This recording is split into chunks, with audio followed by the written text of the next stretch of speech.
අයිබෝන් යහපත් සෞඛ්‍යයෙන් ජීවත් වෙන්න. එහෙමත් නැත්නම් ලෙඩ රෝග අවම වශයෙන් තබාගෙන ජීවත් නැත්නම් ලෙඩ රෝග නැතුවම ජීවත් වෙන්න මොනවද කරන්න ඕන වැදගත්ම දේ? නොයෙකුත් දේවල් ඔබේ හිතට එනවා ඇති. කෙනෙකුට හිතන්න පුළුවන් කැම වීම කියලා. තවත් කෙනෙකුට හිතන්න පුළුවන් හොඳ ජානමය ශක්තියක් තියෙන්න ඕන කියලා. නමුත් වඩාත් වැදගත් වෙන කාරණයක් තමයි ව්‍යායාම කියන කාරණය. ඉතින් ව්‍යායාම තුළින් යහපත් සෞඛ්‍ය තත්ත්වයක් පවත්වාගෙන යන්නේ කොහොමද? ව්‍යායාම තුළින් නිරෝගී ජීවිතයක් ගත කරන්නේ කොහොමද? මේ ගැන අපි කතා කරන්නට අද දවසේදී සූදානම්ෙන් සිටිනවා. මේ ගැන කතා කරන්න අපි ආරාධනා කරා ඉතාමත්ම සුවිශේෂ පුජ්‍යලයකට. ඔහු පිළිබඳව කතා බහ කිරීමේදී ඔහු ජාත්‍යන්තරයේ අතිශය කීර්තියට ලක් වුණු සහ ජාත්‍යන්තරයේ ඉතාමත්ම කාර්යබහුල වෛද්‍යවරයෙක් ආචාර්යවරයෙක්. ඔහු ඕස්ට්‍රේලියාවේ මෙල්බන් නුවර මොනාෂ් විශ්වවිද්‍යාලයේ වෛද්‍ය පීඨයේ ජාත්‍යන්තරව පර්යේෂණවල නියැලෙන ඒ වගේම ව්‍යායාම සහ බෝ නොවන රෝග අතර සම්බන්ධතාවය ගැන ඉතාමත්ම ගැඹුරින් පර්යේෂණ කරමින් සිටින සුවිශේෂ පුජ්‍යලයෙක්. අපි එතුමන්ව ඉතාමත්ම ආදරෙන් පිළිගන්නට කැමති ආචාර්ය ජයන්ත දසනායක. අපි ඔබතුමන්ව අයිබෝන් කියලා පිළිගන්නවා. ඒ වගේම අපිත් එක්ක එකතු වෙලා ඉන්නවා මේ මාතෘකාව වඩාත් තහවුරු කරමින් අපට ගැළපෙන ආකාරයෙන් කතා බහ කරන්නට තවත් සුවිශේෂ පුජ්‍යලයෙක්. ඔහු කොළඹ ජාතික රෝහලේ සන්ධි රෝග පිළිබඳ විශේෂඥ වෛද්‍ය ලලිත් විජේරත්න මහත්මයා. අපි ඔබවත් අයිබෝන් කියලා පිළිගන්නවා. දැන් මුලින්ම මම ආචාර්යතුමන් වෙත යොමු වෙනට කැමතියි. විශේෂයෙන්ම අපි ලෝකය ගැන කතා බහ කරනවා, ලංකාව ගැන කතා බහ කරනවා, ව්‍යායාම සහ නිරෝගී ජීවිතය සෞඛ්‍ය පිළිබඳව මෑත කාලේ වර්තමානයේ වැඩිපුර කතා බහ කරනවා. ඔබේ අත්දැකීම් අනුව, ඔබේ ජාත්‍යන්තරයේ අත්දැකීම් අනුව ගත්තට පස්සේ මේ ව්‍යායාම සහ නිරෝගී ජීවිතය අතර තියෙන සම්බන්ධතාවයේ ජාත්‍යන්තර මට්ටම කොයි වගේද? ඒ වගේම ආසියාව, දකුණු ආසියාව, ලංකාව වගේ ඉන්නේ කොයි මට්ටමකද? ජාත්‍යන්තර මට්ටම ගැන කතා කරනවා නම් මේක වෛද්‍ය විද්‍යාවේ ඉතාමත්ම වැදගත් අංගයක් විදිහට ජාත්‍යන්තර වශයෙන් අපි සැලකනවා. ඒ වගේම ජාත්‍යන්තර රටවල කුඩා දරුවාගේ පටන් පාසල් යන දරුවා දක්වත් වැඩිමලා සිට මහල්ලා දක්වත් ව්‍යායාම වල යෙදෙනවා. අඩුම වශයෙන් ජනගහනයෙන් හරියඩක් පමණ. මොකද ඒ වගේම එම ප්‍රජාව හොඳටම දන්නවා ව්‍යායාම ඊටාම වැදගත් වෙනවා බෝ නොවන රෝග වලට එක්තරා විදිහක ප්‍රතිකර්මයක් විදිහට. ඒ නිසා තමයි ඒගොල්ලෝ දන්නවා ඒ ඊටාමත්ම වැදගත්. ඒ අවබෝධය තුළින් ඒගොල්ලෝ දෛනිකව ව්‍යායාම වල යෙදෙනවා. නමුත් දකුණු ආසියානු රටවල් වල ඒ වගේ නැත්තම් දියුණු වෙමින් පවතින රටවල් වල මේ පිළිබඳ තියෙන දැනුම සෑහෙන ප්‍රමාණයක් තියෙනවා. දැනුම නැත්තේම නෑ. නමුත් තියෙන නව දැනුම ටිකක්ම අඩුයි. ඒකයි ඒකේ මූලික හේතුව. ඒ පිළිබඳ දැනුවත් කිරීම තමයි මම හිතුවේ මේ අද කතා කරන්න. ලංකාවේ තත්ත්වය කොයි වගේද? දකුණු ආසියාවේ රටවල් ටික අපි බැලුවොත් එම ලංකාවේ සෑහෙන ලෝක සෞඛ්‍ය සංවිධානයේ නිර්දේශ වලට අනුව 26% ප්‍රමාණයක් ජනගහනයෙන් ව්‍යායාම වල යෙදෙනවා. 75% වල ව්‍යායාම වල යෙදෙන්නේ නැහැ. එතකොට ලංකාව ගත්තොත් එම් ලංකාව තුන්වෙනි ස්ථානයේ වගේ තමයි දකුණු ආසියාවේ තියෙන. මොංගෝලියාව තමයි වැඩිම ජනගහනයක් ව්‍යායාම නොකරන 51%. පාකිස්තානයේ 38%. ඊළඟට තුන්වෙනි ස්ථානයේ තමයි අපි වැටෙන්නේ. ව්‍යායාම කරන ප්‍රමාණය. ඉතින් ඒක අපි දැන් අඩුයි. ඇත්තටම දැන් අඩු ප්‍රමාණයක්. ඒක තමයි හොඳම අවස්ථාව කතා කරන්න. ඒක වැඩි වෙන්න ඉස්සෙල්ලා. ඒක තමයි වැදගත්ම. වැඩි වුණාට පස්සේ අපි කතා කරලා වැඩක් නැහැ. අපිට යමක් කරන්න බෑ. දැන් දකුණු ආසියාවේ තත්ත්වය පිළිබඳව කතා කරද්දී ඇයි ලංකාවට මේ වගේ තත්ත්වයක් උදා වෙන්නේ නැත්තේ? අපි ඇත්තට පිටිපස්සට යන්න ඕනේ.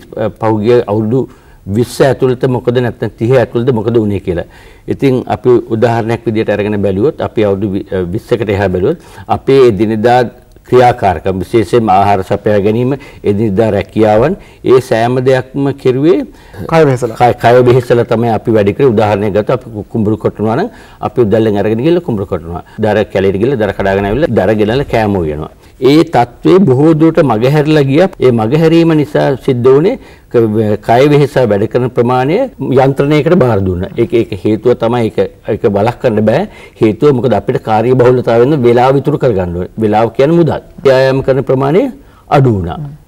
වෛද්‍යතුමනි ඔබතුමන් වෙත යොමු වෙද්දී මම අහන්න කැමතියි දැන් සාමාන්‍යයෙන් ඔබට නිරන්තරයෙන් නිතර දෙවල ලංකාවේ රෝගීන් හැම විශේෂයෙන්ම අස්ථි රෝග වෙන්න පුළුවන්, සන්ධි රෝග ඇති අය වෙන්න පුළුවන්, නිරන්තරයෙන්ම හම් වෙනවා, ආතරයිටිස් අය වෙන්න පුළුවන්. දැන් මේ ඔක්කොමත් එක්ක කතා බහ කරලා බලද්දී ලංකාවේ වගේ රටක නැත්තම් අපේ සෞඛ්‍ය සඳහා ව්‍යායාම කියන එක කොයිතරම් වැදගත් කියලා ඔබ විශ්වාස කරනවද?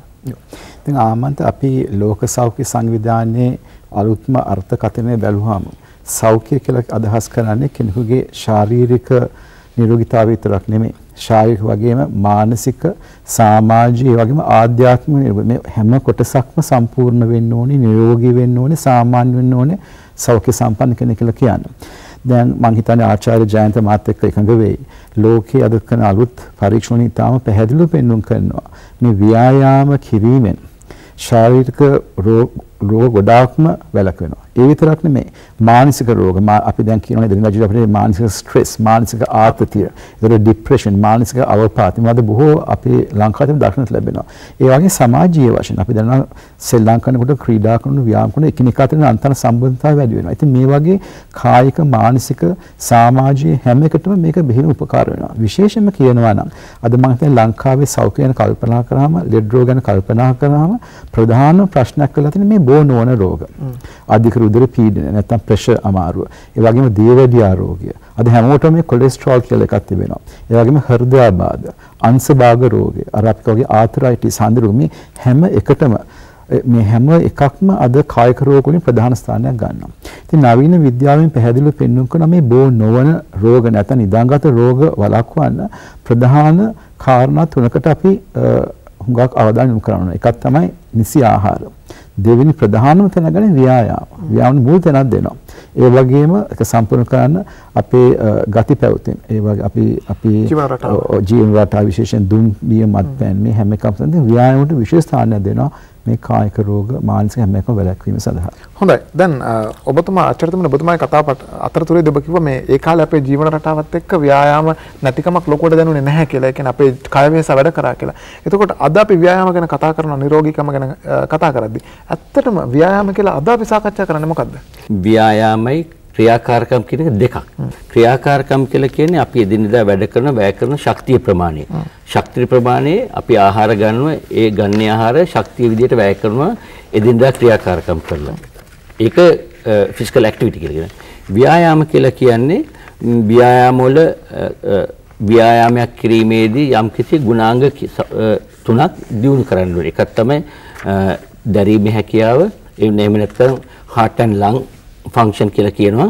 හෘද පෙනහැලු වල තියෙන ක්‍රියාකාරකම. ඊළඟ තමයි ශක්තිය, මාංශ පේශි වල ශක්තිය, අපිට මාංශ පේශි වල ශක්තිය අවශ්‍යයි දිනදා ක්‍රියාවක. ඊළඟ තමයි නම්‍යතාවය. ඉතින් ඒ තුන වර්ධනය කිරීම සඳහා ව්‍යායාම තියෙනවා.